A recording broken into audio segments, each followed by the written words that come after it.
Pivoting. Texans go to the Ravens. Ravens are 9.5-point favorites in Baltimore. That was a little more than I kind of expected at the initial look. The weather looks fine. It's about 20. It's expected to be mid-20s. No precipitation, so it won't be anything crazy. It'll just be pretty cold. That'll kind of be, outside of the norm for the Texans. However, CJ Stroud, he did play at Ohio State, so he's certainly used to cold weather. I'm not really worried about his performance in cold weather, to be specific. But Ravens 9.5, the over-under sitting at 44.5. I'll just go ahead and say it. My model projection has this at about an 8-point game, Ravens -8, with 26-18 being the final score. So kind of near on the nose with what Vegas has, maybe a little less. So, but what do you think about the opening line? Ravens getting a near 10 points. Let me know what you think, and then kind of how you feel about this game. I mean, that's a lot. That is a lot of points, especially because of how many points the Texans just put up over one of the, if not the best defenses in the league this season. And I think it's really high, okay? But if you think about it, in the first round, Flacco threw 2 pick sixes. The Browns couldn't get anything going on the ground. Yeah. And the Ravens are not going to do that. Plus, you've got a 38-year-old white dude, and now you've got Lamar Jackson. It's completely different. And even though I think that the Texans are going to be able to put some points on the board, I don't think it's going to be enough. I actually think the Ravens cover the 9.5. Okay, so I like it. That's bold, and I like it. Kind of looking at the splits, I was curious what everybody else is putting. Everybody is heavy on the Texans. Texans. Why wouldn't you be after what you just saw? So it's just a recency bias type deal. 65% of the bets are on the Texans. 91% of the handles on the Texans. So pretty surprising splits there. The line has kind of moved depending on which book. It's only moved half a point. But there are a couple things that I want to talk about. One, you said that I'm not taking away anything from CJ Stroud. I think he is undoubtedly the offensive player of the year. And I know a lot of people are arguing for Puka Nacua, but him playing the quarterback position and then turning the Texans around like he did, he absolutely deserves that. And he deserves all the credit that he's getting. What he's doing, he's an immediate superstar in the league, and he will continue to have success with the Texans. I firmly believe that. I think CJ Stroud is honestly what we all thought Trevor Lawrence was going to be. And, I again, what he has done should not go unnoticed. But remember one thing we said when we were breaking down this game, we called a lot of shit for it because everybody was on the Browns to beat the Texans.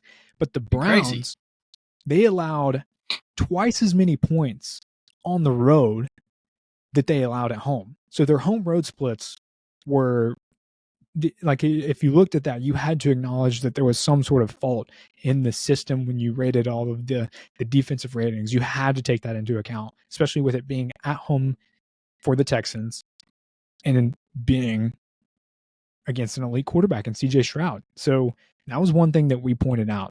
The Browns allowed twice as many points on the road that they did at home. So I also want to say this. Like you said, the Ravens aren't going to allow a lot of that to happen. They're at home. They won't. They certainly won't. For a path for the Texans to win, there's one thing I think has to happen. I think that Houston has to hit on all of their explosive plays. Okay. And I think they can. The opportunity is there. But if you think about it, there's a couple plays in the Browns game that I want to talk about. There's one at the beginning of the game where he actually hit Nico Collins. But he was on the run and he hit him, and Nico Collins actually had to turn around and catch the ball, and it caused him to fall where he wasn't able to score. If CJ Stroud hit him in stride, again, I'm not critiquing CJ Stroud. He played phenomenal. That was a perfect game in my opinion. But again, it's like for the Texans to win, he's going to have to be perfect, and they're going to have to hit all of their explosive plays. There was 2 deep balls in that Texans game where they missed on, where it would have been a lot worse for the Browns if they were to hit on them. They're going to have to hit those. They really are. So I think that the path for the Texans to win is they're going to have to capitalize on every potential opportunity they have to maximize on their explosive plays. Baltimore is second overall in the league in offensive EPA per play allowed. So one of the best teams in the league in limiting explosive plays. And that's why I say that Houston's going to have to capitalize on that. But again, Houston, they can do it. They're 13th overall in EPA per play. They have a chance to do so. Now, for the Ravens, I think what they're going to do well and expose Houston in is the yards after the catch and their explosive plays. I think Zay Flowers, Odell, these guys are all going to play crucial roles in this game. Houston has a bit of a problem when it comes to allowing yards after the catch and explosive plays. They're one of the better defenses, but they do give up a couple of explosive plays. They're 16th in the league overall, so dead even. I think that's where the Ravens are going to kind of bite them here. Don't you think? Yeah, I agree with what you're saying about the Texans have to capitalize on their explosive plays, and that's why because I don't think they're going to. I think it's going to be one of those like slow deaths, like where, the Ravens might have like a 6-minute drive, pretty much get, they won't really have many third downs, and they'll get up there and they'll score. And the Texans will get in here and get like one first down, and then 3 plays and punt. The Ravens will come out and score again, and then the Texans will have the ball back. Okay, we got to get back into it. Like 3 and out, punt. Ravens get back again and score again. It's gonna be one of those like really slow. I don't think the Texans are going to score more than 20 points. That's my bold prediction for this game. And if that's the case, then I think the Ravens will definitely cover that spread. Yeah, and that's kind of what the model says, like 26 to 18, which if you translate it to more likely NFL numbers, it'd be 27 to 17, and that's kind of what Vegas has, honestly. So, but you look at it too. The Texans, they are 27th in the league in average depth of target allowed, and on the contrary, the Ravens surprisingly are 8th overall in average depth of target allowed. So I mentioned that the yards after the catch is going to be a thing, but the Ravens also stretch the field. Yeah. They don't just dink and dunk and then allow their guys to run. They stretch the field, and then even doing so, their guys still get yards after the catch. And that's why the Ravens are one of the more explosive teams on the offensive side of the ball. 4th overall in offensive EPA per play. They're 4th overall in offensive DVOA.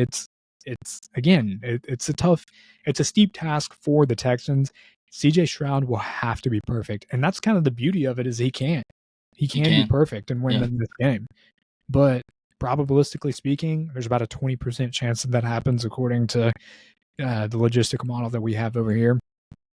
And man, I like the Ravens, man. I think that they're going to, I think as much as I want to take the Texans to cover, I think the Ravens come out, and I think it'll be a slow start to the first half.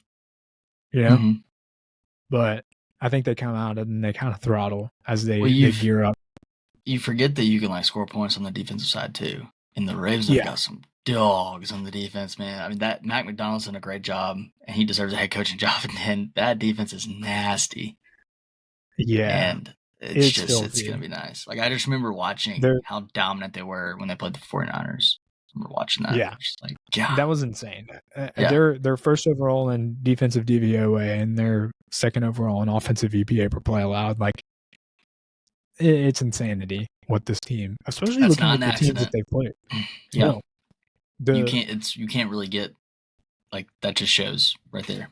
It's crazy. Both those categories. And what's sad about it is like, I want CJ Stroud to win so bad.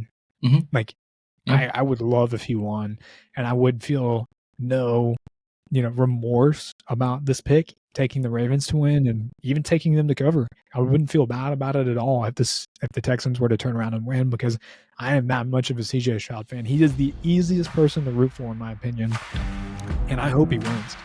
But for me, looking at the numbers, breaking it down, what the model says too, Ravens are the play, man. I think they're going to win. They're going to win handily and cover.